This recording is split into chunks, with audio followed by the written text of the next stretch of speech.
de ley que otorga una asignación especial técnica del área de la salud a funcionarios. Un proyecto que el informe financiero no es menor, más allá de que... Por eso lo digo. Entonces, invito a pasar a la gente del Ejecutivo para que podamos hacer la presentación. El texto aprobado en la Comisión de Salud contiene 2 artículos permanentes, dentro de los cuales el primero establece una asignación especial técnica al área de salud a los funcionarios que desempeñen una función técnica en dicha área y cumplan jornada completa de 44 horas semanales.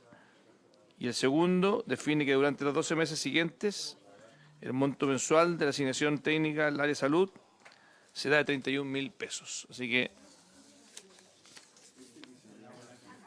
le damos la bienvenida al subsecretario de Redes Asistenciales, don Osvaldo Salgado, y a la jefa de división de la gestión de personas, Verónica Bustos. Senador Insulza. De aporte único a los profesionales de la educación, me imagino que es la famosa deuda histórica. Así es, eso viene en el segundo punto. Subsecretario, entiendo que usted tiene una presentación. Sí. Y le damos la bienvenida también al senador Macaya.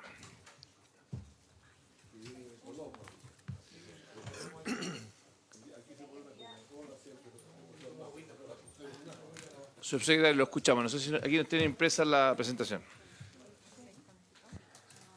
Sí, buenos días, presidente, y por su intermedio a todos los asistentes a esta sesión.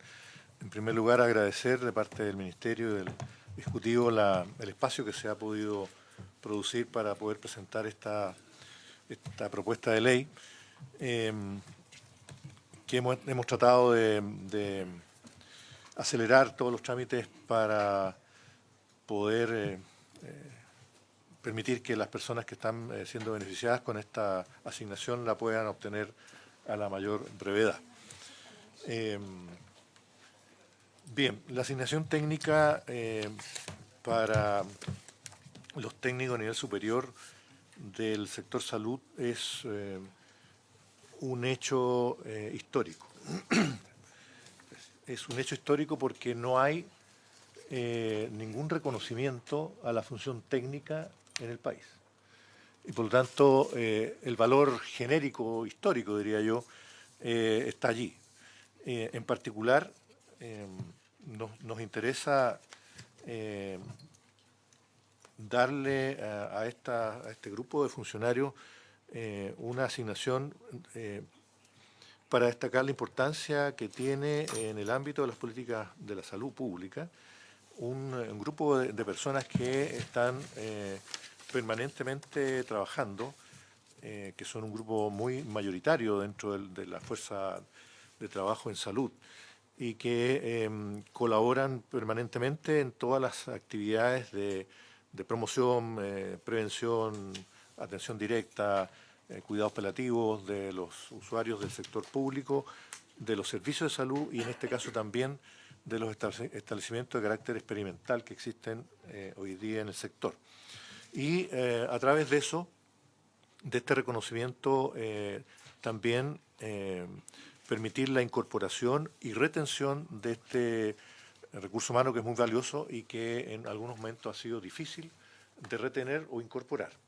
Por lo tanto, nos parece que esta asignación viene a hacer este reconocimiento y también a permitir su permanencia y su incorporación. Esta asignación técnica se da en el contexto de compromisos establecidos en la mesa del sector público entre el gobierno y la CUT en el periodo 2023-24 y después de una muy larga trabajo, intensas conversaciones, fue posible con la aprobación de la mayor parte de los gremios participantes establecer una propuesta mayoritaria, como dije, de reconocimiento que es inédito, un reconocimiento económico para los técnicos del área de la salud en los servicios de salud y en los establecimientos de carácter experimental.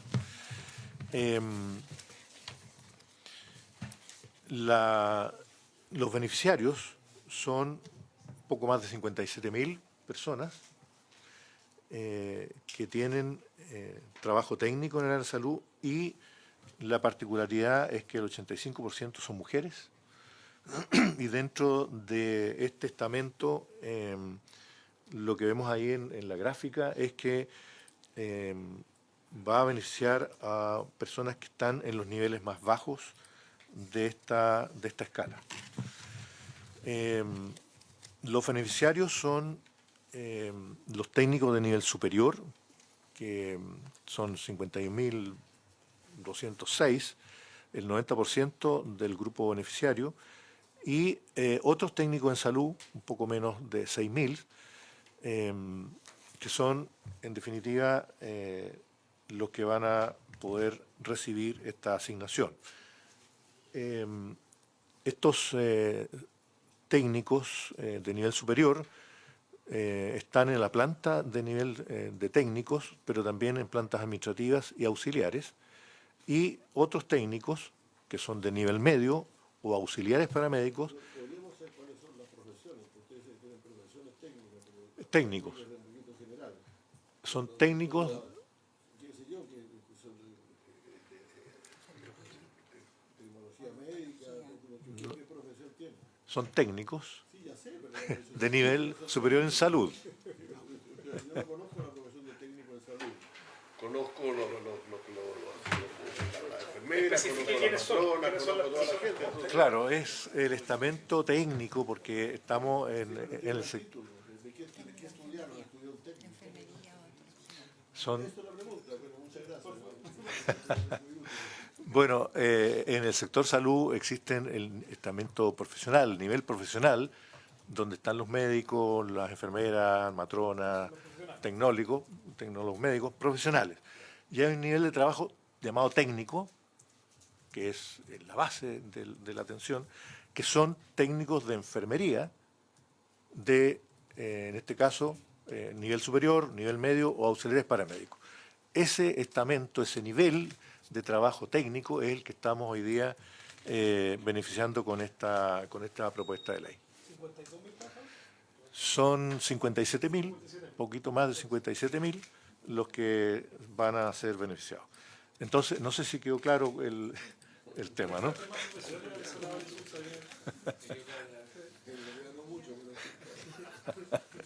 Bueno, claro. Entonces, estos 57.172 que están mencionados en esta propuesta, mostramos en la siguiente cómo se distribuyen a nivel del país. Obviamente, en las regiones más pobladas existe un mayor número de estos técnicos. Y la siguiente, cuando miramos las características de la asignación como también de los beneficiarios, en el caso de los beneficiarios son los mencionados técnicos de nivel superior de salud, técnicos de nivel medio o auxiliares paramédicos, que están inscritos en la Superintendencia de Salud, que desempeñan esta función técnica en el área de la salud, o sea, participan en la atención directa de las personas, y esto para diferenciar de otros técnicos que trabajan en el sector salud, pero que trabajan en otras áreas que no son la atención directa de salud, y que además tienen que trabajar 44 horas semanales en los servicios de salud y en los establecimientos experimentales. Por su parte, los atributos de la asignación propiamente es imponible, tributable y tiene reajuste. Se va a pagar cuando se ha trabajado de manera completa en el mes anterior. Es incompatible con otras asignaciones y no es base de cálculo para ninguna otra remuneración. El proyecto de ley establece un periodo de transición de los primeros 12 meses en que van a estar incorporados estos 57.172 cupos y un periodo en régimen a partir del mes 13. En el periodo de transición va a haber un monto único para todos de 31.000 pesos. En el caso de los técnicos de nivel superior, va a estar sujeto a cupos. Lo mismo que en el caso de los técnicos de nivel medio o auxiliares paramédicos que están certificados, también van a estar sujetos a cupo. Esto, en este caso, en el primer periodo de transición, significa un 5.1.01 de incremento sobre la base de la plantilla general. A partir del mes 13, como ya mencioné, en régimen, el monto va a variar por grado. Dependiendo del grado de la persona, va a tener un monto distinto. En el caso de los técnicos de nivel superior, no va a haber cupos. No va a haber cupos, pero sí se mantienen los cupos en el caso de los técnicos de nivel medio y auxiliares paramédicos certificados. La diferencia es que el sector ha privilegiado desde los años 90 la mayor profesionalización en este estamento y se privilegia a aquellos técnicos de nivel superior por sobre los de nivel medio o auxiliares paramédicos que en la práctica están en extinción. El sistema no, en el futuro no está incorporando ya a estos funcionarios. En el caso en régimen, el incremento promedio de la plantilla es 9.74.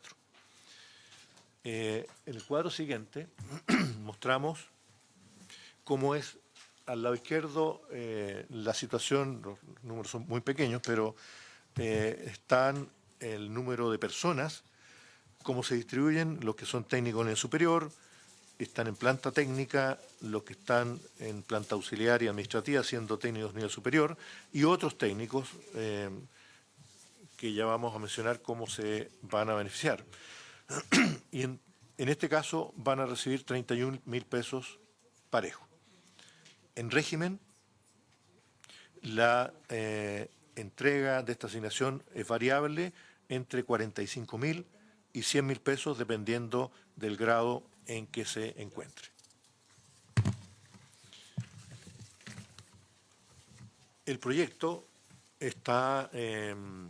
consta de 2 artículos permanentes y 3 artículos transitorios. En el primer artículo permanente y transitorio se establecen las personas que se benefician, que lo vamos a mencionar enseguida.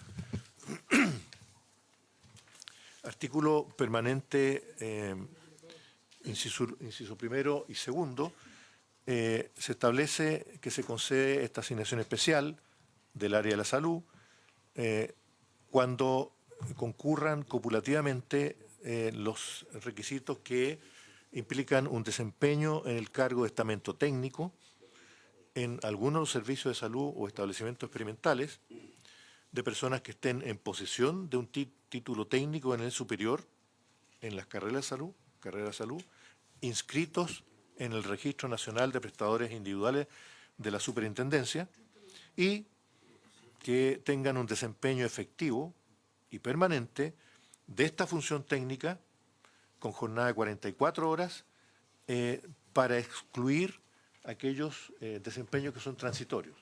Contratos transitorios por poco tiempo no van a ser beneficiarios de esta asignación.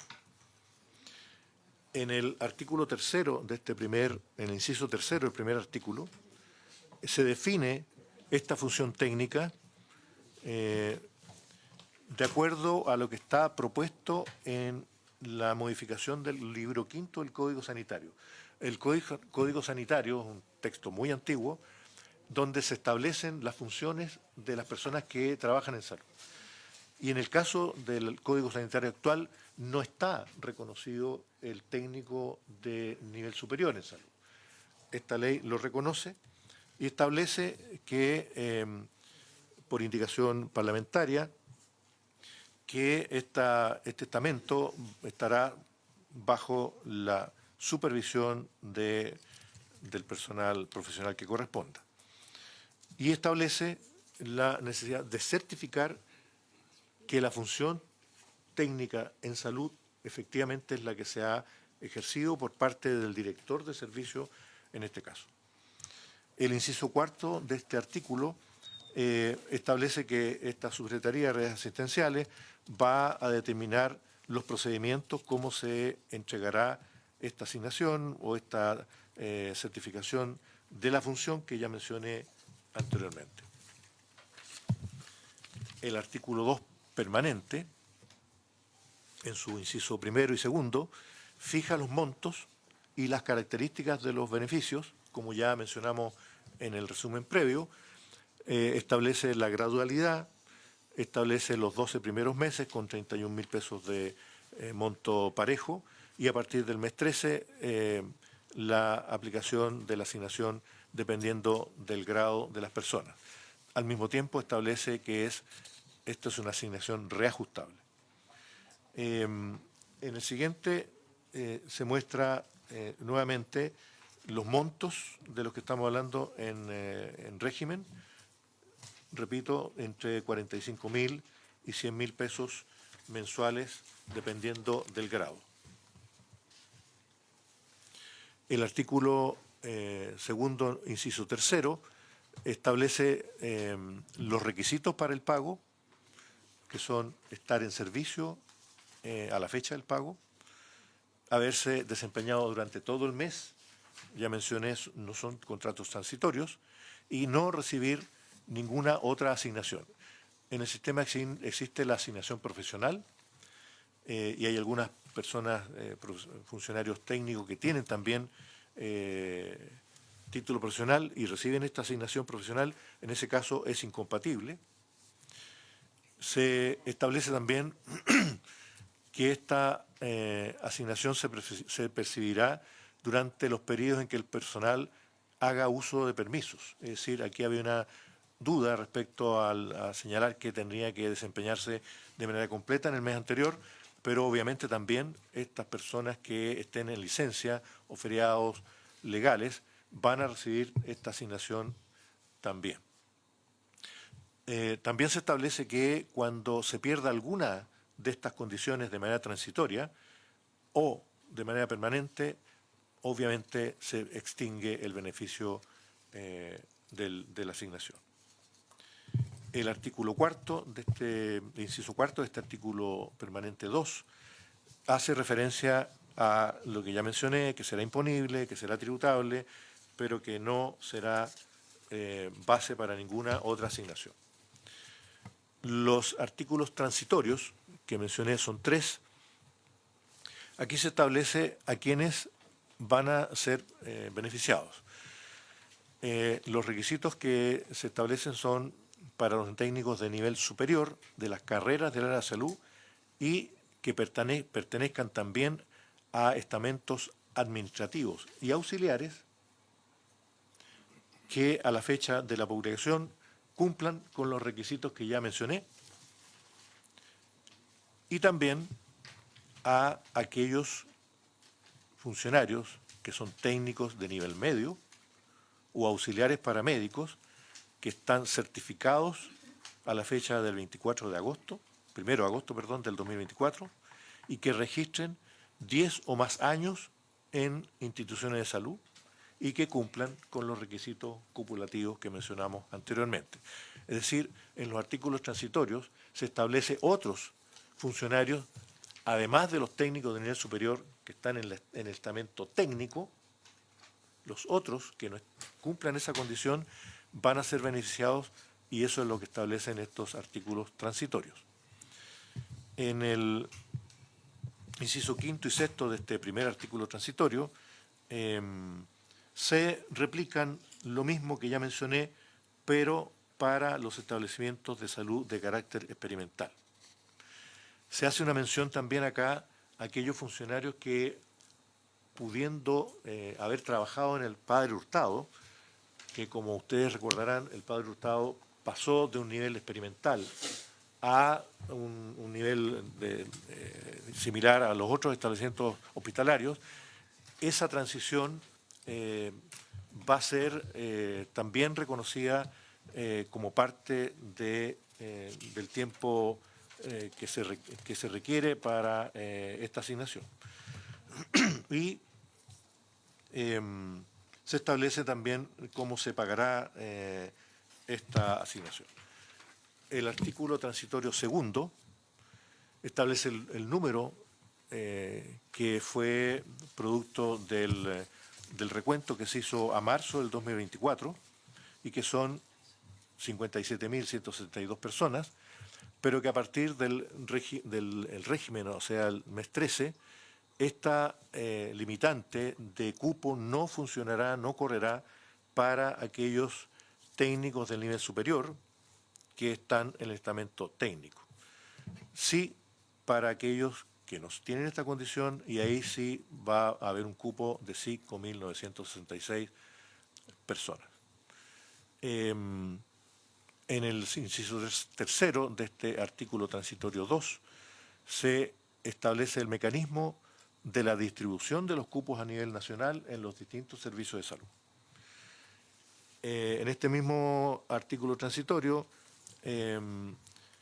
se fija, establece que la Subsecretaría de Redes Asistenciales, mediante una resolución exenta, establecerá el procedimiento de cómo se va a conceder esta asignación, su periodicidad, su forma de certificación por parte del director del Servicio de Salud, como mencioné anteriormente.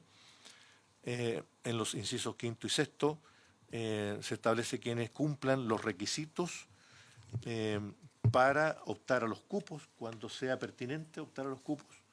Y en este caso se va a beneficiar en primer lugar a los técnicos de nivel superior que estén en otras escalas, en la escala técnica, y que no hayan tenido cupo en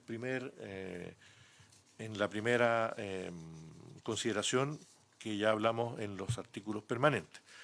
Esta situación probablemente no ocurra porque el cálculo que se ha hecho tiene un margen para acoger a todos los técnicos de nivel superior. Sin embargo, se establece una forma de priorización en el caso que esto no ocurra. Y, en segundo lugar, todos los otros técnicos de nivel medio o auxiliares paramédicos agrupados por orden de antigüedad. Finalmente, en el artículo tercero y final, se establece que el mayor gasto que implica esta aplicación de la asignación técnica en el primer año va a estar, ya está en el presupuesto del 2025 y existe la provisión en caso que este monto no alcanzare, siendo suplementado por partidas del Tesoro Público.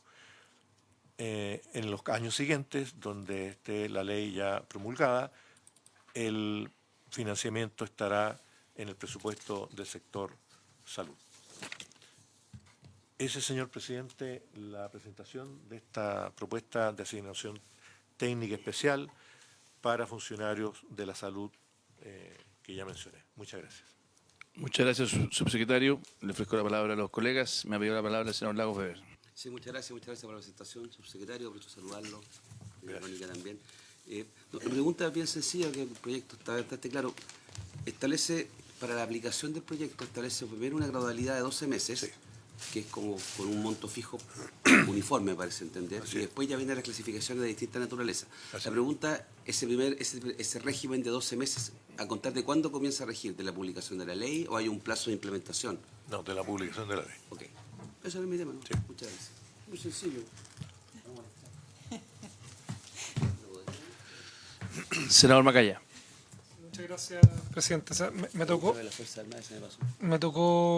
sí, había una consulta del senador Lagos que yo creo habérsela contestado correctamente, así usted podría precisarlo después, que esto no incorpora a los funcionarios de los hospitales institucionales de las Fuerzas Armadas, porque estamos hablando... No, estamos hablando de los servicios de salud. Sí, perfecto. Sí, yo entendía que era así.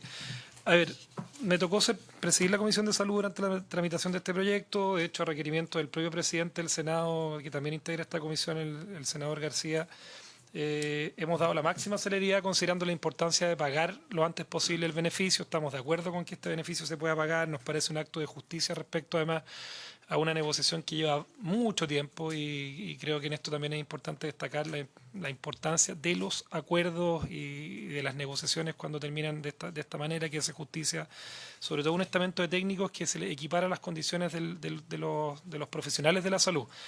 voy a levantar un tema que a mí me gustaría que quedara en acta de esta comisión, porque es el único, entre comillas, reparo o observación, a pesar de que lo aprobamos en la Comisión de Salud, que yo planteé, que planteamos algunos parlamentarios, que tiene que ver con el, además dado la contingencia, con el pago de este beneficio, aun cuando los trabajadores estén haciendo uso de licencias médicas. Hay informes que demuestran que hoy día el ausentismo laboral y particularmente el mal uso de licencias médicas, que es un aspecto sobre el cual también estamos legislando, está siendo un problema para la cartera que usted dirige y la capacidad de respuesta, y lo que significa que en promedio hay más o menos 33, algo días de ausentismo laboral producto de las licencias médicas. Esto es un tema que se vio incrementado con el COVID, pero que no ha bajado de manera sustancial y tenemos un problema en esto. ¿Cuál es la razón de por qué no tratar de avanzar respecto de una mirada donde trabajadores que responden, que hacen su pega, sean beneficiados, tengan los incentivos adecuados, y aquellos que no lo hacen, en el fondo, y particularmente cuando están haciendo uso de una licencia médica, hay una diferenciación? Yo entiendo el acto de justicia respecto a algo que ya ocurre con los profesionales, pero creo que hay una necesidad de mirar este tema con una integralidad mayor para ver que en un sector salud que tenemos problemas de productividad, de eficiencia, y informes bastante notables que se han hecho en el último tiempo. Yo recomiendo el del doctor Inostroza, el ex superintendente de salud, que ha hecho un informe respecto a cómo está, a pesar de la cantidad de recursos que se han inyectado al sector salud, eso no ha incidido positivamente en aumentar la eficiencia y productividad, y se hace un punto muy específico respecto al ausentismo, las licencias médicas, la baja productividad de los pabellones. O sea, que lamentablemente no podemos premiar bien a los buenos trabajadores, o esto es un avance, por cierto, pero tampoco podemos hacer una diferencia en aquellos que no están haciendo el trabajo, y me refiero específicamente al tema de las licencias médicas como un tema y las razones por las cuales el Ejecutivo definió hacerlo de esta manera. Presidente, gracias al subsecretario. Gracias, senador Macaya. Senador García. Bien, yo quería consultarle básicamente me gustaría estudiar la DIPRES acá, pero en el fondo, ¿por qué el diseño de este tipo de asignaciones no va directamente en un aumento de sueldo? O sea, ¿por qué tenemos que tener este puzzle de asignaciones que después, para tratar de entender el sistema, y además que después nos sirve como base para otro tipo de asignaciones? O sea, me gustaría tener la DIPRES acá. Me imagino que tiene que ver más con una negociación de ustedes con ellos, pero me imagino que dado que usted estuvo probablemente en esa negociación, que hiciera un poquito de pedagogía. ¿Por qué tenemos un sistema tan complejo de pago de remuneraciones? No simplemente saben que tal vez estamos con un tipo de sueldo en este tipo de trabajo que tal vez es inferior a lo que debiera ser por distintos motivos, y por tanto se aumenta el sueldo base o lo que sea, pero en el fondo creo que estamos llenos de estos tipos de puzzles que hacen muy difícil, de laberintos en temas de remuneraciones. Hemos hablado muchas veces en esta comisión de la importancia de reformar el Estado, de simplificarlo, etcétera, etcétera, y venimos con un proyecto que además no son pocos recursos. Estamos hablando que esto son 42 millones de dólares todos los años. Solo para que la gente no entienda, me acuerdo cuando me tocó hacer el ingreso ético familiar en su minuto, eran 100 millones de dólares todos los años. Y fue un gran debate, nos demoramos no sé cuánto tiempo. Entonces, no son pocos recursos, ¿ya? Yo creo que la salud es prioritaria, este tipo de trabajadores se merecen obviamente todo el reconocimiento, pero a nosotros como legisladores nos toca también de alguna manera racionalizar el uso de los recursos. Entonces, esa es mi pregunta básicamente. El señor Lagos me pidió la palabra entre medio, así que se la doy, y después le doy la palabra a usted para que pueda responder todas juntas, subsecretario. Que aproveché, me estimuló con su inquietud. No, porque efectivamente uno se pregunta cuál es la base para tener. Siempre tenemos asignaciones, y van por gremios, y van por sectores y subsectores de los sistemas, ¿ya? Porque hay asignaciones para los técnicos, asignaciones para los profesionales, asignaciones de naturaleza, asignación por zona. Y yo creo que tratar de desentrañar eso va a ser difícil, salvo que haya un compromiso de alguna parte, que no sé si que es el único viable políticamente, de que cualquier intento de homologación a un sistema estándar tiene que ser entendiendo que se va a ajustar hacia arriba y no hacia abajo. Porque creo que deben haber distintas, lo voy a decir con muchas productividades, realidades de capacidad. Tal vez grados no dicen mucho cuando tú comparas el grado 13, un grado 12, un grado 14 entre un servicio y otro. Tal vez el perfil técnico, profesional, el tipo de desempeño, tal vez no es el mismo, no es equivalente. Entonces, yo no desconozco, para ser franco, cómo opera en otros países más sofisticados que los nuestros, para no decir, no quiero decir desarrollados, pero tal vez que han tenido la capacidad, ¿cuál es la escala única de sueldo? Porque nuestra escala única de sueldo es una, pero a partir de ahí ya está completamente ayornada de una forma increíble. Entonces, yo creo, presidente, no sé si le va a responder su secretario, porque yo quería anticiparme, porque tal vez da una buena respuesta, pero yo creo que, y además está el tema de los gremios, que tienen, cada uno tiene su presencia, son vocales, se movilizan, entonces, bueno, pero yo creo que son tantas realidades, y eso ya viene como que imparable. Totalmente. No sé cómo, ya bueno. Subsecretario. Bueno, muchas gracias por las preguntas. En verdad son preguntas muy relevantes. Bueno, primero, el tema de por qué no se consideró alguna distinción respecto a las licencias u otras. Bueno, porque precisamente todo el entramado, digamos, de asignaciones no lo contempla. Y habría sido muy difícil de explicar por qué en esta asignación de este grupo, que además ha sido postergado históricamente, nosotros no sé si me sabe, pero ustedes van a tener una mediación o una observación respecto a... Que en acto, presidente, una interrupción. Esto no existe esta discriminación ni en los profesionales ni en ningún otro estamento cuando se hace una... O sea, las licencias médicas siempre son integral... Los profesionales, por ejemplo, la asignación profesional basta ser profesional y listo, punto.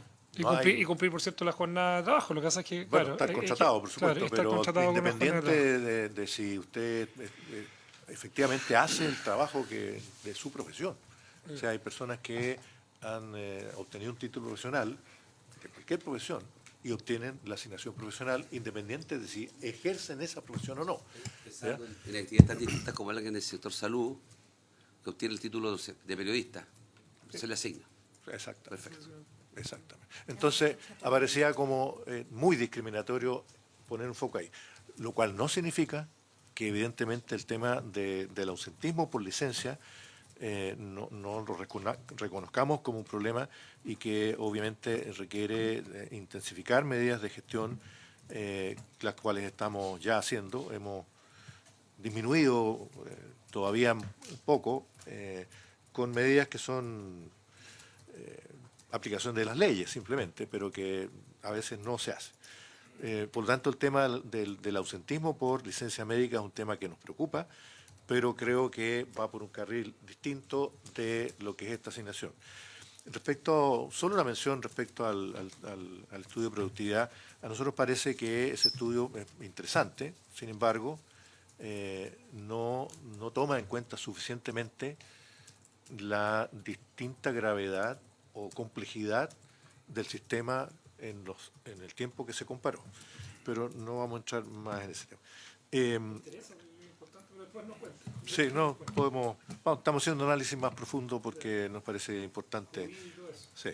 Y respecto a la otra pregunta de por qué asignaciones. Primero porque es la manera de poder reconocer a ciertos grupos de personas que trabajan en un mismo sistema y que uno dice, bueno, como premio, bueno, no hay otra que no sea con algún bono o alguna asignación o alguna cosa variable, ¿no?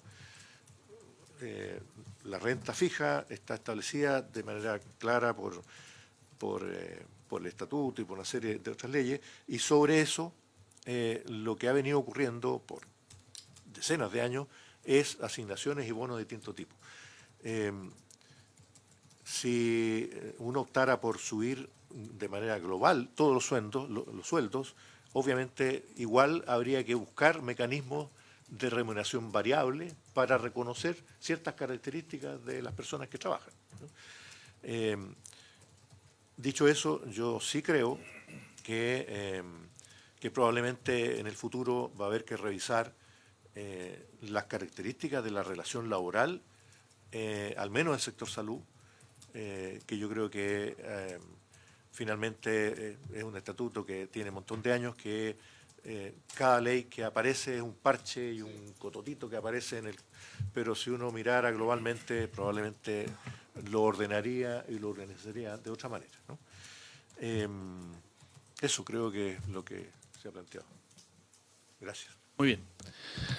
Yo, bueno, creo que no es esta la ley para tener un debate tal vez mucho más profundo, pero sí, dado que esta ley se enmarca en un contexto general donde creo que la reforma del Estado, de nuevo, se pide a gritos. O sea, en el fondo uno sabe que estos son recursos que son escasos, que son relevantes y uno quisiera que el sistema de salud, no solamente de salud, de todo el sistema del Estado tuviese una lógica más orientada a resultados, más que pudiera premiar al trabajador, trabajadora que efectivamente se desempeña con más pasión, con más resultados. En el fondo aquí, desgraciadamente, en el Estado tenemos la dificultad de que muchas veces la productividad, incluso social, del impacto que generan, no está asociada muchas veces al salario. Entonces, en fin, pero es una discusión más compleja, no es que hemos pegado hoy día de aquí, pero claramente creo que dado que los recursos no son pocos, claramente es un tema que salta a la luz. Así que, dado que no hay más comentarios de los senadores, secretaria, creo que nos corresponde, en lo que corresponde a Hacienda, poder analizar y votar el proyecto. Presidente, sí, a la Comisión de Hacienda le corresponde pronunciarse respecto de las normas de su competencia, que en este proyecto es todo el articulado, los 2 artículos permanentes y los 3 artículos transitorios. ¿Lo somete a votación en bloque? ¿Les parece que lo votemos en bloque, colegas? El señor presidente somete a votación entonces en particular el articulado del proyecto. Senador Lagos. A favor. Senador Macaya. Senador Insulza. Solo para decir, presidente, que no creo haber aprendido nada nuevo aquí, pero habiendo estado, por desgracia, hospitalizado numerosas veces en los últimos años, creo que sé lo que significa la gente que está alrededor de la camilla, pone las vías venosas, toma las muestras de sangre, todas estas cosas. Podrían haber sido descritos de mejor manera que simplemente respondiendo a la pregunta ¿qué son técnicos? Diciendo son técnicos. Así que voto a favor, pero en virtud de, como un señal de respeto hacia esa gente que es gente de trabajo que lo merece. Gracias. Senador García. Voto a favor. Quería pedirle, presidente, si el subsecretario se puede quedar unos 5 minutos después. Me interesaría hacer una pregunta ajena al proyecto. No hay problema. Si es posible. Voto a favor. Presidente. Voto a favor. Quedan entonces aprobadas por la unanimidad de los miembros de la comisión las normas de competencia de la Comisión de Hacienda y despachado el proyecto. Muy bien. Gracias, subsecretario. Y le doy la palabra al senador García, que quiere hacer una consulta que entiendo que es de otra materia. Quería consultarle técnicamente, en opinión del Ministerio de Salud, y si es que la puede entregar aquí, ¿qué significa que Estados Unidos se retire de la Organización Mundial de Salud? Nosotros para todo escuchamos que la... ¿Ayer también, no? ¿Ah? ¿Anunció que se retiraba ayer? Sí, No, sí. ¿Sabe por qué? Le hago la pregunta, subsecretario. Si puede la responde, si no, yo entiendo que... Pero le hago la pregunta porque nosotros por años hemos tenido a la Organización Mundial de la Salud como el gran referente. Siempre se le cita, entonces... para mí por lo menos la noticia es como bien impactante, yo me imagino desde el punto de vista técnico. Eso, presidente. Difícil pregunta, pero y en mi opinión personal, por supuesto, no represento al Ministerio en esta opinión. Bueno, yo creo que los organismos internacionales en salud han tenido un rol muy importante en la historia, ¿no? Muy importante. Y la OMS ha tenido, digamos, en la orientación, en la focalización de recursos, y varias otras materias, como dije, un rol muy importante. Ahora, dentro de la OMS, la Organización Mundial de Salud, está organizada por áreas regionales, ¿no? Y en el caso de América es la OPS, la Organización Panamericana de la Salud. En el anterior periodo de gobierno no fue afectada la OPS en términos de los recursos que aporta Estados Unidos, que sin duda es un aportante muy importante, principal, ¿no? De ese punto de vista, para la región de las Américas, esta decisión, y me imagino que será la misma, retirarse de la OMS, pero no de la OPS, ¿no? La OPS es considerada por la Organización Mundial como su sede regional. Exactamente, eso es lo que mencioné. La OMS se distribuye regionalmente en distintas áreas, y en el caso de las Américas es la Organización Panamericana. Esa nosotros esperamos que no se vea afectada por los recursos que aporta Estados Unidos. Muy bien. Yo quería, perdón. Lo escuchamos, su secretario. No, de hacer una mención acá y primero agradecer la votación unánime porque este proyecto ha contado con la unanimidad de todas las instancias en las cuales ha sido presentado y yo creo que es porque tiene que ver con un acto de justicia a un estamento que hace una acción fundamental en el sector salud y también reconocer a los dirigentes gremiales porque esta es una asignación que viene siendo solicitada hace por lo menos 20 años.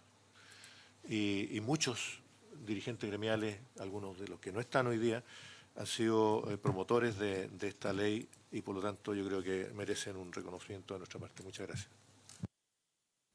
Muy bien, gracias, subsecretario. Vamos a suspender 2 minutos mientras recibimos también al ministro de Educación para el siguiente proyecto.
Nos convoca el segundo proyecto de la tabla el día de hoy. Le damos la bienvenida al ministro de Educación.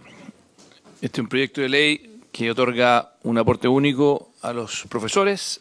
Es un segundo trámite constitucional con un primer informe de la Comisión de Educación y tiene un efecto fiscal, que es también lo que nos convoca, de 36.000 millones de pesos el primer año y el séptimo año 35.000 millones de pesos. El costo total de este proyecto es de 267.000 millones de pesos. Esto ya fue aprobado por la Comisión de Educación. Tenemos un miembro de la Comisión de Educación aquí también presente, el presidente del Senado. Así que, ministro, le damos la palabra. Yo sé que este es un proyecto donde además su insistencia en la materia ha sido fuera de lo normal, en una semana donde además era muy difícil, debo decir que en una semana donde además era muy difícil que esto ocurriera, por razones que usted sabe. Así que bueno, hemos hecho los esfuerzos como comisión también y le damos la palabra y lo escuchamos en este proyecto que sé que para usted ha sido una prioridad. Ministro. Muchas gracias, presidente. Y bueno, lo primero, saludar a los señores senadores, al equipo de la Secretaría y agradecer primero por la voluntad que ha tenido esta comisión de poder tocar este tema y tratarlo debido a su importancia. Y creo que hay muchas prioridades que tiene el sector educativo y prioridades que están enfocadas al giro propio del Ministerio de Educación, que tiene que ver con los aprendizajes, que tiene que ver con el aseguramiento del derecho a la educación y el mejoramiento del sistema. Pero también hay otras prioridades que tienen que ver con discusiones que son de larga data y son temas que además no son nuevos en el debate parlamentario. Como lo vamos a ver después de la presentación, este es un tema que tiene antecedentes largos, incluso comisiones que han hecho proposiciones desde el Parlamento a distintos ejecutivos a lo largo de estos 43 años desde que se origina la problemática que vamos a discutir hoy. En definitiva, estamos hablando de lo que se denomina la deuda histórica, que tiene un origen precisamente del traspaso de personal docente de las escuelas públicas que eran administradas por el Estado a los municipios, proceso que ocurre entre 1980 y 1987, un momento en el cual muchos municipios, ojo, y quiero destacar que algunos lo siguieron pagando, pero otros no, la mayor parte, digamos. O sea, más bien fueron excepción aquellos municipios que pagaron la asignación establecida en el artículo 40 del Decreto Ley 3551. Esto origina efectivamente un daño patrimonial, previsional, a los docentes que fueron traspasados en su minuto.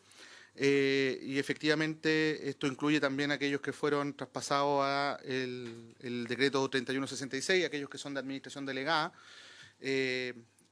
Como señalaba recién, hubo excepciones, algunos municipios que pagaron, de hecho me vi personalmente liquidaciones de sueldo donde aparecía la asignación que fue pagada consistentemente a lo largo de los años y en esos lugares no existe esta problemática, esos profesores no tienen el problema de la deuda histórica, por decirlo de alguna forma, y también hubo casos en tribunales que tuvieron sentencias favorables, son excepcionales también, tuvieron esencialmente que ver con la no presentación por parte de los empleadores en los juicios, lo que derivó efectivamente en un fallo favorable a los trabajadores y trabajadoras que demandaron, pero que no fueron ejecutados en tiempo y en forma según lo prescribían las sentencias, ¿no? Lo que derivó en estos casos en juicios en tribunales internacionales, particularmente en la Corte Interamericana de Derechos Humanos, la cual falló favorablemente a ellos y de hecho el Estado tuvo que pagar, no una reparación, sino que pagar toda la deuda, lo que significó bastante más recursos de los que hoy día estamos hablando en este proyecto de ley. Como antecedente, el año 2009 hubo una comisión especial que habló sobre las deudas históricas, lo hablaba en plural, que concluyó efectivamente lo que estoy señalando hoy, hizo una proposición de un monto a pagar, una reparación, y estimó la cifra inicial de docentes afectados en 84.000 docentes, con una cifra a la época de 5,2 billones de pesos como la deuda total equivalente a estos montos, ¿no? Esta comisión estuvo compuesta además con un arco transversal de parlamentarios donde uno puede identificar a Gonzalo Arenas, Sergio Bobadilla, Francisco Chaguán, Sergio Correa, Rodrigo González, Jorge Insunza, José Miguel Ortiz, José Pérez, Manuel Rojas, Carla Rubilar, Alejandra Sepúlveda, Mario Venega y Carlos Montes, quien presidió esta comisión, en la que se conoce históricamente como la Comisión Montes. Y esta comisión terminó con un proyecto de resolución que instaba al Ejecutivo a abordar este tema con una propuesta que se hizo en su minuto. También hubo otros pronunciamientos en otros momentos. Esto ha sido materia permanente a lo largo de los años de las discusiones presupuestarias. Y el año 2015 el Senado precisamente dio un acuerdo donde se respaldaba la idea que el Ejecutivo pudiese abordar este tema en una agenda corta con el Colegio de Profesores, además de la sistematización que ha hecho la propia Biblioteca del Congreso en sucesivos años. Como señalaba hace un minuto atrás, la Corte Interamericana conoció los casos de aquellos tribunales que fallaron favorablemente a los docentes.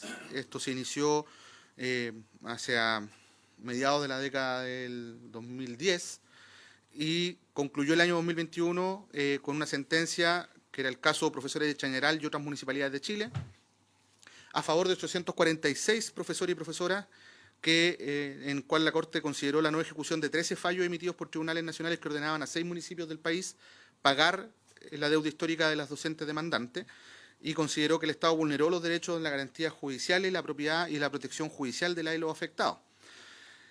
Solo como antecedente, porque en la Comisión de Educación se dio una larga discusión respecto a un elemento del proyecto de ley que lo vamos a ver más adelante en los contenidos, sobre la incompatibilidad de ciertos pagos que se han hecho por esta consideración respecto a esta reparación y al mismo tiempo el desistimiento como condición habilitante para que los docentes puedan acceder a esta bonificación. Es decir, es incompatible mantener juicios pendientes o tener la posibilidad de accionar en contra del Estado si es que adscriben a este plan de reparación y efectivamente hay varios elementos que son jurídicos, la mayor parte de ellos, pero también un dato de realidad, ¿no? Los juicios civiles a los que hacemos referencia se iniciaron en el año 1993. En la Corte Interamericana la petición inicial llegó el año 2005. El informe de admisibilidad de las demandas se emitió el año 2013, 8 años después. Y el informe de fondo el año 2019, es decir, 6 años después, con una sentencia recién en el año 2021. Es decir, si uno considera la trayectoria completa, estamos hablando de casi 30 años entre que los profesores demandaron en Chile y obtuvieron una sentencia favorable entre la Corte Interamericana. Por la alta edad que tiene este segmento de profesor y profesora, no tienen esos 30 años, digamos, para poder llevar adelante juicios tampoco contra el Estado de Chile, al menos no llegar a las instancias internacionales. En ese sentido, entonces, para la construcción de la propuesta se hicieron la revisión de antecedentes que tuvieron que ver con este informes de comisiones que hizo el Parlamento, el fallo de la Corte, además el levantamiento que hizo el Ministerio de Educación de docentes traspasados a la educación municipal. Este fue un trabajo que se hizo el año 2016-2017, donde fuimos directamente a la fuente, que son los decretos de traspaso, lo que nos permitió estimar el universo a la época, la que se controló además con el registro civil y otras instituciones para identificar género, identificar fallecidos, identificar personas jubiladas o activas, entre otros elementos que nos parecían relevantes como caracterización de la población. También se trabajó con el Colegio de Profesores en la generación de bordes o criterios para elaborar una propuesta. Esto fue un trabajo que se inició el año 2022 y hubo una consulta pública el año 2024, de la cual también haremos referencia más adelante. Además, el año 2022 hicimos un proceso público de incorporación de información, porque cuando se hizo el levantamiento a través de los decretos de traspaso que están en el Archivo Nacional, también hubo archivos que o estaban ilegibles o no estaban habidos. En consideración de aquello se hizo un proceso público, una plataforma que nos permitió levantar la información de aquellos docentes que no estaban incorporados a la nómina y chequearlo con el CARDEX del Ministerio de Educación, que nos permitió identificar si efectivamente habían sido traspasados o no, lo que nos permitió incorporar a cerca de 5.000 profesores que no estaban identificados adicionalmente. En ese sentido, entonces, la validación de la propuesta de reparación se sometió en términos de un protocolo que firmamos como Ministerio de Educación, que se le presentó a la directiva del Colegio de Profesores, la cual sometió a votación a los afectados. Esto es muy relevante, no fue una votación al gremio, fue una votación solo donde los afectados podían participar, donde nosotros colaboramos obviamente en construir el padrón, esto era con clave única, en fin, fue bien riguroso, donde participaron 27.211 docentes afectados, de los cuales 22.323 aprobaron el acuerdo. Esto es un 82,04% de los votantes.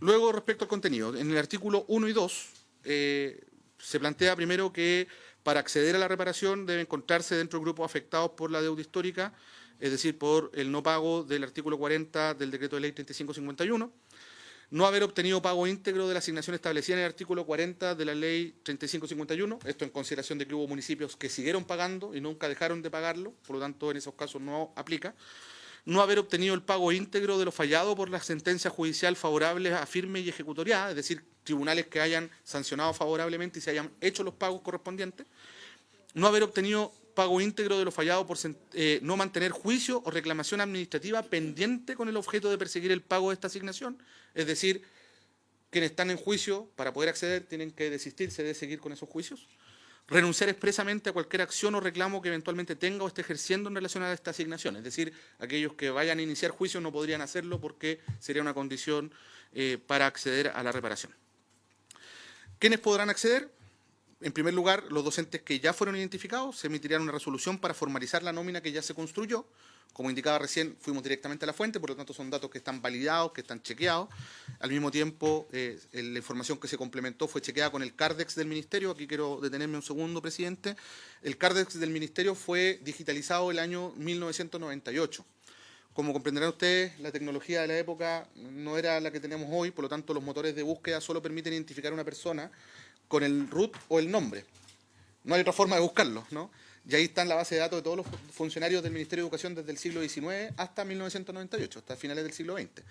Por lo tanto, después de 100 años, más de 100 años de funcionario, evidentemente buscar a mano eso es imposible, pero al tener el root y el nombre de la persona sí es posible identificarlo en el CARDEX, porque nos permite llegar directamente al dato. Eso fue lo que hicimos con los 5.000 docentes que se incorporaron posteriormente a esta nómina que se levantó a través de los decretos. Por lo tanto, todo el universo que está ahí es un universo que está chequeado, que está validado y que además está controlado por personas muertas y también otros criterios.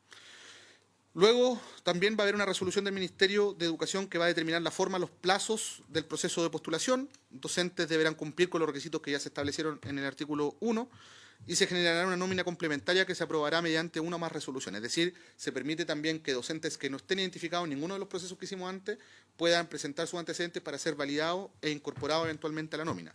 A nuestro juicio, eso va a ser algo muy marginal, dado que ya se ha hecho un esfuerzo bien importante en términos de elaboración de información, pero también de difusión de los procesos complementarios que se han hecho anteriormente, particularmente el año 2022. El aporte y los plazos de pago van a ser los siguientes. Primero, esto es un aporte único de 4,5 millones de pesos, que se va a pagar en 2 cuotas. Esto por una razón simple, porque mejora desde el punto de vista de los flujos presupuestarios la posibilidad de pago, es decir, las cuotas están pactadas en octubre y enero de cada año. En consecuencia, son 2 años presupuestarios distintos que permiten enterar el pago de una corte completa. En estricto rigor son 6 años de pago, pero son 7 años presupuestarios, ¿no? De modo tal que esto se distribuye de mejor forma. Luego, el periodo de pago va a hacerse considerando los cupos disponibles por años, que están establecidos en la tabla que ustedes tienen ahí. Para el primer año, 15.560, que correspondería al año 2025. El segundo año, 6.300. 6.000 para el tercero, 7.500 para el cuarto, 6.800 para el quinto. Y el sexto año son 15.400. Esto atraviesa 3 gobiernos, es decir, el que viene y el siguiente. Y la fuerza principal de los pagos van a estar puestos justamente en los extremos, tanto en este gobierno como en el subsiguiente, que contemplan más de la mitad del total del universo a reparar, que está establecido en 57.560 con toda la información que hemos construido, como lo explicaba antes. Perdón, ministro, ¿puede explicar un poco por qué esa distribución? Yo sé que las preguntas son al final, Sí. pero dado que estamos en esta tabla para no tener que volver. No, está muy bien. La distribución está establecida en función de la edad de los beneficiarios, porque hubo un criterio que olvidé mencionar y que tiene que ver con que la solicitud del gremio es partir pagándole a los profesores más adultos, con más edad, ¿no? Y se estableció un primer compromiso de hacerlo con los que tienen 80 años de edad o más. La cifra de 15.560 corresponde precisamente a aquellos que tienen más de 80 años y que consideramos que es urgente porque son personas que en cualquier momento pueden partir, ¿no? Y luego va bajando en la edad hacia... Y luego el año 6 todo el resto. Exacto. En el fondo. Y además también Por eso tiene que ver vuelve a con subir. descomprimir el peso fiscal que esto va a significar para el gobierno inmediatamente siguiente a este, ¿no? Entonces se distribuye la mitad, más de la mitad de los beneficiarios en este gobierno y en el subsiguiente, ¿no? También eso fue algo que contemplamos, fue parte de lo que conversamos con DIPRES y que era una preocupación que teníamos efectivamente. Por último, presidente, el aporte va a ser reajustado según la variación del IPC para mantener esto en valor real. Se fija en el informe financiero, como ustedes lo pueden ver, en 4.500 millones, o sea, 4 millones y medio de pesos en valor 2024, lo cual va a ser reajustado según las reglas que establece el propio proyecto de ley en relación a la variación del IPC. El pago se va a hacer en 6 años. La distribución del mayor gasto fiscal por año está establecida en esta tabla que está acá, porque se va a pagar, como decía recién, primera y segunda cuota en 2 años distintos. Por lo tanto, el primer año se va a pagar la primera cuota en octubre, luego en la segunda cuota en enero. Luego, el segundo año se va a pagar la primera cuota de la segunda corte en octubre y también correspondería en enero el pago de la segunda cuota para los profesores y así sucesivamente para completar el pago. En el artículo 7 y 8 se establece que se tiene que presentar los docentes una declaración jurada simple en que se indique no haber obtenido el pago íntegro de la asignación establecida en el artículo 40 de la 3551. Esta declaración jurada simple también sobre la inexistencia de alguna demanda judicial por el no pago del artículo 40 del 3551. También una declaración jurada simple de renuncia expresa a cualquier acción o reclamo que eventualmente tenga por consecuencia directa o indirecta o que puedan emanar de la asignación de la 3551. Y para quienes sea necesario también la certificación de que se encuentra firme y ejecutoriado el desistimiento total de las acciones que han ejercido en relación al pago de esta asignación, ¿ya? En el caso del artículo 7 y 8 se plantea que mediante resolución exenta la Subsecretaría de Educación va a establecer los modelos de declaración jurada indicada, es decir, para facilitar también el proceso a quienes van a presentar estos documentos. El Ministerio de Educación va a dictar las resoluciones de pago que consideren los casos que se encuentren con los antecedentes que se han indicado anteriormente para cada año. El artículo 8 distingue la resolución de pago de la nómina del artículo 3, que es una resolución exenta, de la complementaria generada según el artículo 4, que es una resolución, es decir, que eventualmente tendría que ir a toma de razón a Contraloría. Esto porque la información de la que ya disponemos está archichequeada, entonces a juicio de la Comisión de Hacienda de la Cámara procedía, digamos, que no fuese a toma de razón, a pesar de que la ley no establece que tiene que ser con toma de razón. Y la segunda nómina, como son datos que se incorporan por razones de transparencia y probidad, la Comisión de Hacienda de la Cámara estimó que fuese, en este caso, solo resolución y no exenta. El Ministerio de Educación va a remitir la resolución a la Tesorería General cuando esté totalmente tramitada para realizar el pago respectivo y esta institución no va a poder retener ni compensar el aporte considerado que está en esta ley. En los artículos 9 y 10 se plantea que el Ministerio de Educación va a poner a disposición una plataforma electrónica de acceso público para poder mantener informada a la comunidad, particularmente porque son personas mayores que son que actúan con harta ansiedad. A nosotros nos toca ver todos los días profesores que llegan al Ministerio de Educación a preguntar, a gestionar. Entonces, necesitamos mantener también controlado el ambiente, sobre todo desde el punto de vista de mantener permanentemente informados a aquellos de lo que está ocurriendo. Y también cada docente va a poder acceder a esta plataforma con sus datos personales y ver el estado de su proceso de postulación o de acreditación de los requisitos para obtener el aporte. En el artículo 10, el Ministerio de Educación va a poder solicitar todo tipo de datos, antecedentes, bases de datos u otra información necesaria para cumplir con los objetivos de la ley en relación a cualquier entidad, organismo o persona, tanto públicos como privados, lo que obviamente importa, por ejemplo, en relación a el vínculo permanente que vamos a tener con registro civil para el caso de las personas que fallezcan, ¿no? La información tiene que ser entregada en un plazo máximo de 30 días hábiles. En el artículo 11 se establece la incompatibilidad con cualquier otra indemnización, compensación, beneficio, reparación de cargo fiscal o financiada con recursos públicos que provengan de órganos de la Administración del Estado en relación al artículo 40 del decreto 3551. El artículo 12 establece la transmisibilidad del aporte para las personas que entreguen los requisitos requeridos en los casos que se acredite el cumplimiento de las condiciones establecidas en la ley. Y por último, la sanción en el artículo 13 que establece que las personas que perciban indebidamente este beneficio deben restituir la cantidad percibida. Presidente, ese es el contenido del proyecto de ley. Este proyecto de ley podría haber sido bastante más acotado, pero decidimos también regular a muchos aspectos de la ley para evitar tener que hacer reglamentos que fuesen a la Contraloría General y por lo tanto perder tiempo precioso para efectuar el pago. Todo el propósito de poder acelerar esta discusión tiene que ver precisamente con poder cumplir con los plazos comprometidos, dada este histórico acuerdo, digamos. Es algo bien peculiar el haber logrado una conversación con el gremio y con Hacienda que permitiese llegar a un entendimiento mutuo de algo tan sentido y tan esperado. Son 43 años y hace pocas semanas atrás, de hecho una de las dirigentes históricas que tenía cerca de 97 años perdió la vida, la profesora Nora, que efectivamente es alguien bien simbólico para la deuda histórica y que lamentablemente vio el acuerdo, estuvo en la firma pero no va a poder acceder a esta reparación ni ella ni sus beneficiarios. Presidente, es cuanto puedo informar. Muchas gracias, ministro. Le ofrezco la palabra a los colegas. Senador Insulza. En realidad es muy difícil hablar hoy de esto porque se pone término a una situación que realmente nos debería avergonzar a todos. O sea, la cantidad, yo pues recuerdo cuando era ministro del Interior y pedí una información acerca de cuánto costaba reparar la deuda histórica. La verdad es que era una cantidad enorme de dinero, enorme. El ministro del Interior, el director de presupuesto, entre paréntesis, era el actual ministro de Hacienda. Así que este es un tema, pero la verdad es que eso, el hecho de que fuera tan enorme demuestra la cantidad, del tamaño del daño que se le ocasionó a una cantidad de ciudadanos de este país, ¿no? Al no entregarles dinero que tenía, asignaciones que tenía, a las cuales tenían derecho y a las cuales simplemente le quitaron el derecho cambiándolos de planilla. Y eso realmente creo que es una vergüenza.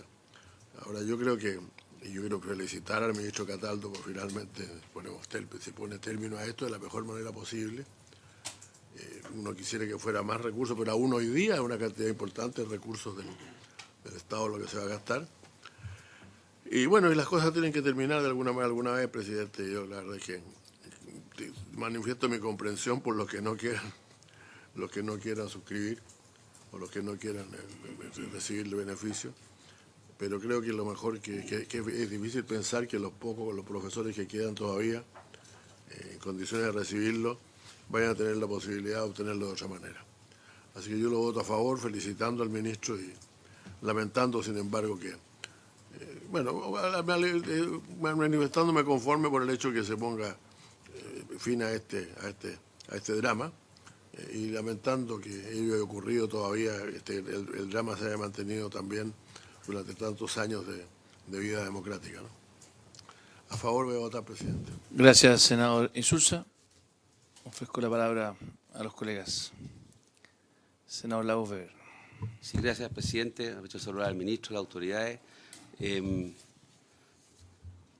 imagino que la Comisión de Educación, en las distintas reuniones que ha tenido la Cámara de Diputados, usted y sus antecesores han vivido este tema bien de cerca.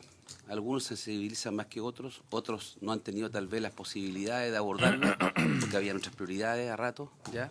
Como decía el senador Insulza, los números, comillas, iniciales de lo adeudado en esto son cifras muy superiores a lo que estamos hablando hoy día, muy superiores. De hecho, recuerdo el proyecto de estudio que se consideró esa oportunidad durante el gobierno de la presidenta Bachelet, el primer gobierno de la presidenta Bachelet, creo del 2008-2009, ¿ya? Que dio una cifra, no me voy a equivocar, 12.000 millones de dólares o algo así, no me acuerdo exactamente. Ya, bueno, eran muchos recursos, ¿ya? Pero de entonces no se avanzó, ¿ya? Entonces uno puede mirar la mitad del vaso lleno y la mitad del vaso vacío. Yo voy a hacer una reflexión que voy a votar favorablemente, no tengo duda. Valoro mucho la encuesta que se hizo de opinión, de pedirle a los mismos involucrados una opinión. Está bien, la participación no fue de 100%, pero fue marcadamente de los que participaron, que eso es alrededor del 40%, un poquito más, el 80 y tantos por ciento estuvieron de acuerdo con la fórmula propuesta, ¿ya? Y también hay que escuchar también a aquellas personas que todavía están con nosotros y que van a ver el beneficio. Otros ya no lo vieron, ¿ya? Entonces también que se hace cargo de aquellos que están aquí presentes en este tema. Este es un tema que ha sido empujado largamente. Hoy día le toca a Mario Aguilar como presidente del Colegio de Profesores. En el pasado hubo otros, no quiero nombrarlos a todos. Ahí está Jardo, Pavé, que lo veo, a veces me tocó con él por otras razones. Y también los dirigentes regionales. Aquí en la región de Valparaíso fueron muy activos. Don Andrés Reyes, Guido Reyes, ¿ya? Además el primero vecino. Y este es un tema permanente. Entonces yo lo voy a votar con entusiasmo y quiero hacer una reflexión sin generar ningún mal ánimo, para no generar un anticuerpo en los momentos que estamos viviendo. Pero esta deuda histórica se genera a partir de una decisión que toma un ejecutivo, ¿ya?, en dictadura, ¿ya?, en donde se generaron situaciones que hoy día estamos tratando de reparar. Un tema similar, decisiones que se adoptaron también en ese mismo régimen. En materia de pensiones, hoy día hacemos un avance más a los que ya se han hecho en el pasado para tratar de generar un sistema distinto. Pero el origen de estas políticas generó en un momento no solamente su ilegitimidad desde el punto de vista del origen no democrático de las mismas, sino que además generó unos daños que no fueron compensados, que no fueron debidamente calibrados tal vez, o no se escuchó. Entonces creo que hoy día se hace una suerte de reparación también respecto a ese pasado, y yo valoro que tanto en esta materia como en la que vamos a enfrentar en pensiones más tarde, creo que va a haber una mirada común de dar un paso adelante, sin ánimo de generar o abrir heridas o diferencias, pero el origen está ahí. Y eso han pasado 40 años y todavía estamos aceptando esas consecuencias. Y por último, presidente, porque también lo asocio con lo que va a ocurrir tal vez hoy día, la tarde y mañana en esta comisión y en la sala mañana, para el jueves, tal vez una forma también de ir señalando que los representantes que estamos sentados en esta mesa, y usted indirectamente porque lo nombró el presidente, pero el presidente lo eligieron los chilenos y las chilenas, es que el sistema político, el sistema democrático entonces está resolviendo temas pendientes y que da respuestas concretas. Y eso lo hace a menos con una franja ancha de acuerdo, que es como la que vamos a observar acá, y espero que la tengamos en pensiones, que así se ha avanzado, que también vuelva bien para resguardar nuestra siempre feble democracia e instituciones. Y cuando uno ve lo que ocurre en otras latitudes, con mayor razón tenemos que ponernos las pilas y cuidar el proceso, y para eso hay que darle respuesta a los chilenos. Eso. Así que voy a votar favorablemente. Muchas gracias, senador Lauber. Bien, yo tengo, primero creo que siempre es bueno cuando se logran temas tan complejos, buscarle borde, buscar acotarlo, buscar consenso, buscar dialogar. Y yo lo que sí tengo una pregunta, que de hecho quiero decir que el presidente del Colegio de Profesores, Mario Aguilar, había solicitado poder ingresar a la sala. Nosotros obviamente tenemos le manifesté que buena parte de las discusiones que le corresponde a Hacienda tiene que ver más bien con el tema fiscal, el tema más de fondo, lo bioeducación. Nosotros somos una segunda instancia, pero sí Mario me consulta lo siguiente, que yo le transmito la pregunta directamente, que es en el fondo el caso de la transmisibilidad. En el fondo, que el presidente del Colegio de Profesores dice, mira, hay un listado, ¿no es cierto?, de personas que van a recibir esta compensación. Y el proyecto, el artículo 12, contempla de que si es que alguien hizo el trámite, ¿no es cierto?, y fallece entre medio, esos recursos de igual manera van a estar disponibles para quienes correspondan, la familia. Entonces la pregunta que hace Mario es ¿por qué no todo el listado en el fondo? Por el listado que está en el informe financiero. Dado que ya está acotado, son personas conocidas, ¿por qué se decidió simplemente el que hizo el trámite y no, si es que alguien tal vez entre que se publica la ley y no ha hecho el trámite, fallece, puede quedarse, y además creo que no deben ser muchas personas, pero esa es la pregunta que le hago, transmitiendo la inquietud del Colegio de Profesores. Senador Macaya. Yo quiero reforzar un par de cosas que ya se han dicho. Yo quiero destacar que después de 30 años, poco más incluso, se haya llegado a una solución que primero cuenta con el respaldo de los potenciales beneficiarios. Entiendo que hay una situación ahí como de consulta, que participaron casi 30.000 profesores, lo que hace que un universo importante de personas. Y quería preguntarle al Ejecutivo si existe algún catastro de la situación de judicialización nacional o internacional de las personas que están, los que van a ser objeto del beneficio, porque entiendo que tienen que renunciar a esas acciones. Me gustaría saber de qué cantidad de profesores que hoy día están con resoluciones pendientes en los tribunales.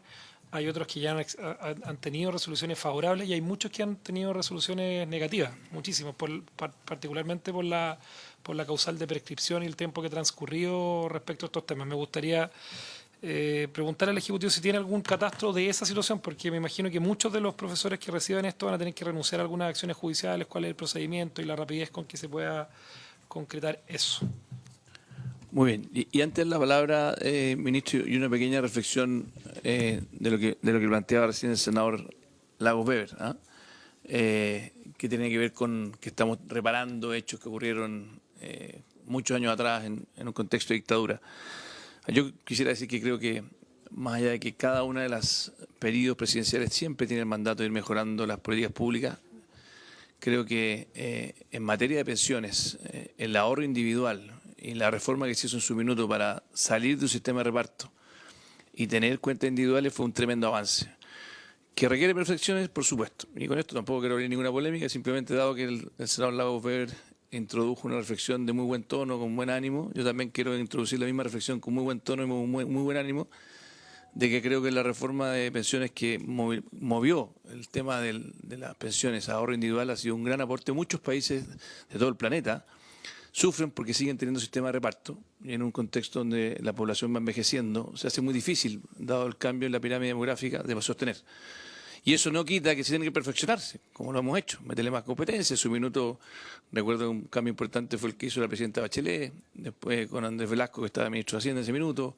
Otro cambio importante lo hizo el presidente Piñera con la PGU. Hoy día todavía nos queda un buen tramo que recorrer en esta comisión, pero se ha visto un diálogo serio, riguroso, con muchos técnicos trabajando, buscando justamente perfeccionarlo. Así que lo pongo en contexto y claramente creo que ojalá que ese espíritu constructivo se mantenga. Ministro. Muchas gracias, presidente. Bueno, lo primero es manifestar el agradecimiento de la manifestación de voluntad que ha expresado esta comisión de poder avanzar positivamente con este proyecto. Sobre la primera pregunta respecto a transmisibilidad, bueno, esto es un tema que se discutió bastante a lo largo de toda la tramitación legislativa a pesar de no sufrir cambios. Y esto tiene que ver con varias razones. La primera, de formulación, ¿no? La proposición que se hizo en el documento que fue plebiscitado por el magisterio establecía una transmisibilidad bastante más conservadora que la que está en el proyecto de ley. Esto fue el único aspecto del protocolo que se firmó y que se votó o se plebiscitó que cambió en la formulación del proyecto. Es decir, la transmisibilidad en ese minuto se consideraba solo para cada anualidad. Es decir, cuando al docente le correspondía en el año recibir la reparación, si moría allí era transmisible, pero si moría el año anterior a que le tocara el año que le correspondía, no era transmisible, ¿no? Eso efectivamente logramos modificarlo con Hacienda y se ingresó esta transmisibilidad a partir del momento en que manifiestan jurídicamente su voluntad de acceder al beneficio. Es decir, antes de eso no existe derecho. Antes incluso que le diga que está el litigio. Exacto, solo con la presentación de los documentos, digamos, porque ya se manifiesta la voluntad de desistirse o de acceder a esta reparación, porque a diferencia de lo que se sostuvo en el debate, esta no es una reparación obligatoria. Las personas pueden voluntariamente no acceder a esto y mantener juicios con el Estado, seguir con sus causas abiertas, etcétera, etcétera, ¿no? Por lo tanto, antes de eso es una mera expectativa, no hay derecho y por lo tanto en esa perspectiva es que se fundó la propuesta de transmisibilidad que tiene el proyecto de ley. En la Comisión de Educación yo planteé la manifestación de voluntad de poder explorar alguna norma complementaria futura, digamos futura me refiero a marzo, con Hacienda, si es que efectivamente existe posibilidad de hacer algún cambio, ajuste para comprender la intransmisibilidad de una forma distinta. Más, hoy día eso no está abierto porque efectivamente la comprensión jurídica que tenemos que la manifestación de voluntad es el momento en el que efectivamente se comienza a constituir el derecho, no antes de ello, dado que esto no es obligatorio, sino que es voluntario, ¿ya? Luego, respecto a los juicios, efectivamente nosotros hemos hecho la solicitud de información a la Corte Suprema, que nos remitió toda la información de los juicios de todas las personas que están adscritas, digamos, a la nómina que presentamos.